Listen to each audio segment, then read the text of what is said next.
Welcome to this episode of Connect, monthly conversations and resources for faith formation leaders in the Rio, Texas Conference of the United Methodist Church.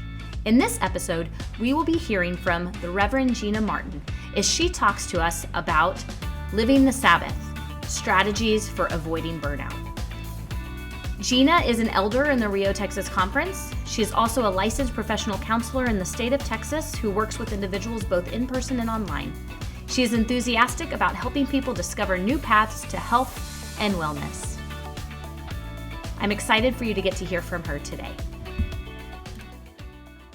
The ministry that I started, it's actually been about 5 years now, but I've been doing this full time for almost 2 years now, is called Pilgrims on a Journey.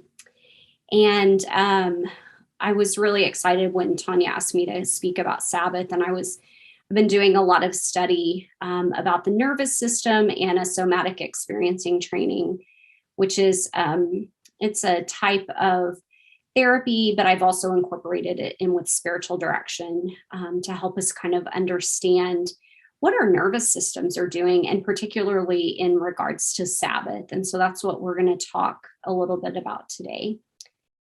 So before we kind of dive in and talk specifically about Sabbath, one of the things I wanted for us to kind of learn just a little bit about is how our nervous system works. And there's this we have these upswings in energy, and then we have downswings in energy. And so you can see that on the gray line here, where there's this activation, and then there's the settling that happens for us a lot. And sometimes we're really in the flow of things where we notice I can get excited about something, and then there's some settling that happens, and it's kind of this ebb and flow, and it's easy, and there's a rhythm to it. But sometimes what happens, and especially I've been working a lot with pastors and ministry professionals, when we have challenges like in ministry or even in our family life, what can happen is we can get stuck on. And so I want you to think of this toy here. Have y'all seen these Hoberman spheres before? Yeah, they're really, really cool to illustrate. I need to get me one in person so that I can be like, hey guys, it's like this. So sometimes when we have a lot of energy, so let's say we get out of that flow, and it's like, oh, so much energy is happening, we can get stuck on where we're really expanded, we're hypervigilant. We might have anxiety, a startle response, like something that wouldn't normally bother us is like really difficult for us. We have that inability to relax, and we might be hypervigilant as well. I know with a lot of the pastors and people serving in churches that I work with, they're like, oh yeah, it's all the time. And then some people have gone from like challenging experience to another challenging ministry experience, and that kind of increases over time as well. Or we could also, so think of that, this one is stuck on, but we can also have this like stuck off or shut down kind of thing. And that would be, the Hoberman sphere gets really small, and there's that flow. There's no flow in our nervous system. And we might notice things like depression. We might have difficulty feeling emotions. So it's like we can't even feel like a little bit of sadness or a little bit of happiness. We're just kind of on autopilot, just kind of getting through the day because maybe we're exhausted, or maybe we start to notice some things with our digestion system or having disconnection. I know when I was serving in the local church, I was exhausted all of the time, and that was a really challenging thing for me. And sometimes, feeling disconnected too. So we may have both of these. We may start to notice it's either we're all on or we're all off. And that is why Sabbath is really, really, really important. I know in my own ministry, I remember, probably about 19 years ago, I was in my first year of full-time ministry, and I was with some pastor friends who were in our conference, and we were having lunch at Chewy's. And one day, one of them said to me, hey, Jeana, what does your Sabbath practice look like now that you're getting into to full-time ministry. And I remember looking at the woman who asked me that with like these big eyes and saying, what do you mean, a Sabbath practice? I said, I'm a youth pastor. We just go and go and go all the time. And they said, you're not going to last very long that way. And I think that was part of that like stuck on experience. Like it's new and it's exciting. And then it just became a lot. And I was just like hyper vigilant. I have to be perfect in this. And I found that even moving into pastoral roles, like in a new place, I was usually exhausted for the first year more than in like years 2 and 3 and so on as well.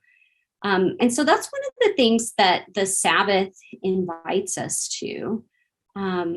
And I'm curious, what your own Sabbath practice is. Like, do you have a designated day? And I'm going to invite you to pause just a minute and write that in the chat box too. And just kind of say like, or one thing that you enjoy doing on your Sabbath, or, oh, this is foreign to me. I don't have a Sabbath practice. And you can just send that to me in a private message if you want to.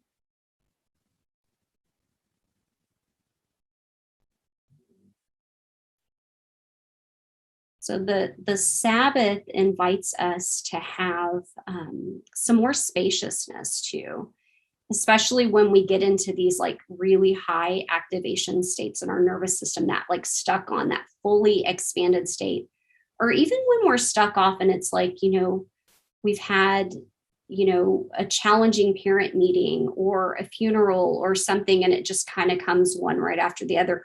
Or we've gotten through Lent, right? Like, I don't know about y'all, but that's a challenging time in the life of the local church. And so, Sabbath invites us to begin to get back into that flow. So we're not stuck here and we're not like constricted and stuck off as well. Play the piano, listen to spiritual music, family walks, Friday and Saturday, spending time in nature, time with family. Oh, taking a nap. That's awesome. I used to do that on Sunday afternoons. Actually, I still do that on Sunday afternoons. And Sunday is nap entitlement day. So things that kind of can give us more energy, like walking or being in nature, and then things that can help us when we have less energy and we need some restoration too. There's a man who writes about Sabbath. His name is Wayne Muller, and he talks about this idea of not just the Sabbath being created for us as humans, but we're actually created for the Sabbath. Like there's this rhythm to the Sabbath, just like there can be a rhythm in our nervous systems when we have this flow, and we're able to go from higher activation to kind of this settling response as well. If there's anything else y'all think of that's a Sabbath practice or something, and you want to write it in the chat box as well. I am wondering, I'm kind of wondering too, like one of the questions that I have as I do this work with pastors is, I find sometimes that they have a hesitancy to really live into their Sabbath practice, like if there's an emergency. And this is ministry professionals as well. It's like, if there's an emergency, they feel like they have to be available 24/7. And I'm wondering if that's the case for any of y'all as well. And you can just thumbs up, because we can't see that part in the, like, if you're like, yeah, I get that. Or if you're like, no, that's not been my experience too. Yeah, we're getting some thumbs up. Yeah. And it's really hard to find that flow, especially when there's so many competing demands for our attention, right? And then I don't know, there's something about if we find ourselves like having challenging things happen in the local church or outside of, in family life, like it's really hard to kind of guard that space, whether it's an hour a week, right? Or whether it's a whole day, or, maybe you have something going on like on a weeknight, and so you shift your Sabbath to another day. But that's probably one of the things I hear from ministry professionals most often is, yeah, no, I haven't done Sabbath in a really long time, or it's it's hard for me to keep my Sabbath. Or sometimes they'll say like, well, isn't that Sunday? I'm like, pick another day. You're working on Sunday. Like, it's okay. And that's one of the things that if we're always on or we're always shut down, we miss that. And so the Sabbath invites us to be able to have some spaciousness. Let's say we're just exhausted. I love that idea of the nap. It's like, sometimes you just need to rest, right? And Sabbath can be for resting. But if we don't allow ourselves that, we get more exhausted, and we might start to notice like other physical symptoms, just not being able to get up and get going, if we get into that stuck off position in our nervous system. Or we might notice ourselves like always going and feeling like, okay, we have to go to the next thing because we're so afraid of that rest, possibly, like to have that downtime in the midst of our day. And so, that can be a really challenging part of all of this. So I'm wondering, as we're here together today, if there are other ways that Sabbath helps you stay connected to God. And if y'all want to just take a minute and write those in the chat box as well. What are some ways the Sabbath helps connect you to God, maybe to other people? For me, I'm an extrovert, but I'm also an extrovert who likes a lot of downtime and a lot of time in nature. So sometimes Sabbath is meeting one of my friends for lunch or part of the Sabbath. And then other times it's, just taking my dog and we go to a trail and we just hike for, a few hours or something. So it doesn't even have to look the same. One person's Sabbath may be very, very different than the next person. I remember at one point in ministry, somebody saying, well, why does your Sabbath involve going to a coffee shop and like reading a book? And I was explaining to these people, like, I need that energy, but I put headphones in that are not connected to anything. And I love the energy of being around people, but also being left alone. And I'm pretty sure that person who asked me the question was we just didn't have the same Sabbath practice. And they're like, well, you're wrong. And I'm like, but it works for me. And so it's about finding what works in the midst of that. It can also allow our body and our nervous system to have a break too, right? We all need that. And especially people whose lives and vocations are about holding space for other people. That's really important. It's not something that anybody else is going to do for us as ministry professionals. Usually there's going to be more demands on our time. And so it's a boundary too. I know you're probably like, oh, we hear about boundaries everywhere, but it can be like this really, really firm boundary to protect your ministry and to breathe more life into your ministry as well. It also gives you time to be with God, with your feelings.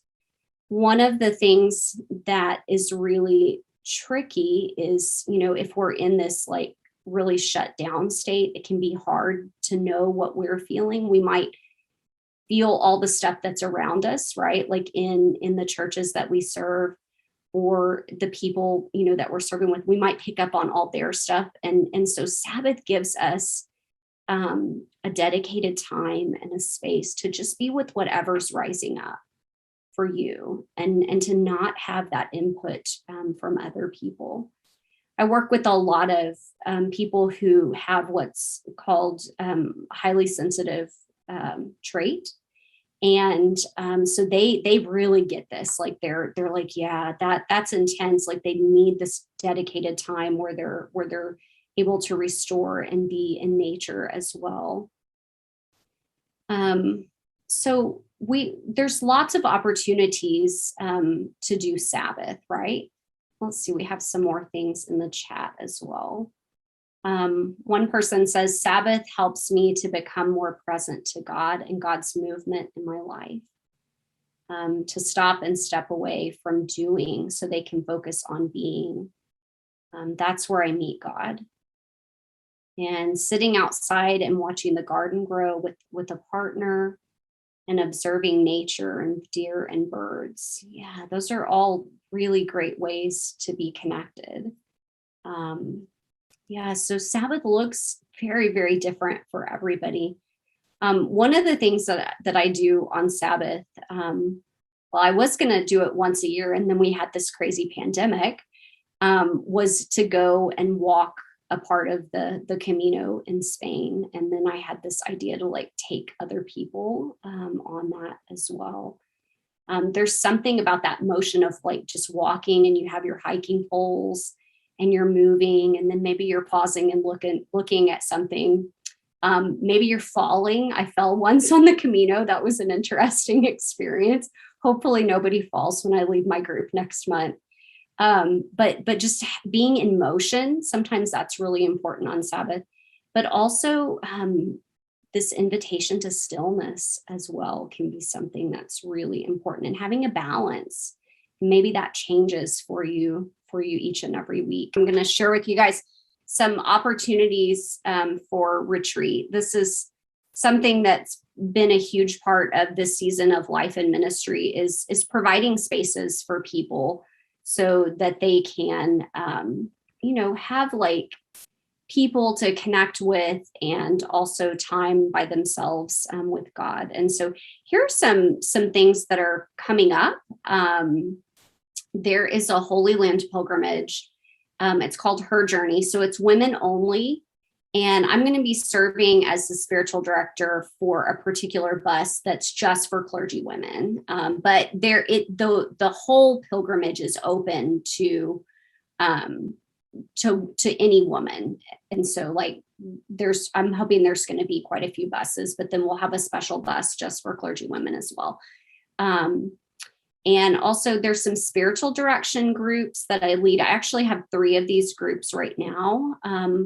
We do things like we did at the beginning, but maybe with a longer time of silence. We do all sorts of contemplative practices, and that's for anybody serving as a clergy person, ministry professional of any sort, even as a lay professional person, therapists, chaplains, spiritual directors, and other contemplatives. So that seems to catch people who want to be involved in these kind of groups. And we actually meet twice a month. And we meet online. So there's people from all over the country, which is the fun part, and from different denominations as well. And so if you've never done like individual spiritual direction, group spiritual direction is a great way to have, some Sabbath and some time of silence, but also time connecting with others as you discern, where God is, how you're experiencing God in your life, in your ministry. It can be a really helpful thing. And then I just set the Camino dates. I lead a 9-day walking pilgrimage in Spain, and it's on the last 110 kilometers of the Camino de Santiago. And I have one coming up next month, which is really exciting. So if anybody is interested, I still have one space available for that. But then the 2023 dates will be in September, and it's nice. The weather's great that time of year. I know it's right after school starts, but it's a good time to go away. I'm finding it's probably going to be a better time than right after annual conference as well. So there are some things. And also, if y'all ever have people in your congregations that are looking for spiritual direction or therapy, I'm happy to talk with them, but I also have a lot of referral sources too. So if you're ever stumped and you need to connect somebody, with a resource, please feel free to reach out to me and just ask. I really want to, that's part of the season of life and ministry, is helping people connect other people to the resources that they need, whether that's counseling, spiritual direction, maybe some other kind of mental health type resource too. I'm always happy to just talk with y'all about any of that. And so if you want to stay connected, This is my website, pilgrimsonajourney.org, and that's my email. I also have Instagram. I'm not very proficient at it, but it's fun to put pictures up every once in a while. And you can just search Pilgrims on a Journey on Instagram as well. I want to thank Jeana and all who joined this live conversation. I am so grateful for the call to and the resources for Sabbath. You can find Jeana at pilgrimsonajourney.org. You can find all resources for this episode and view past and upcoming conversations at riotexas.org/IG Connect. We hope that as you listen, you have been encouraged as we remember the call and necessity to practice Sabbath, taking time to help our bodies and spirits find balance as we connect to God and find strength for the journey. Thanks for listening. We hope to see you at our next Connect.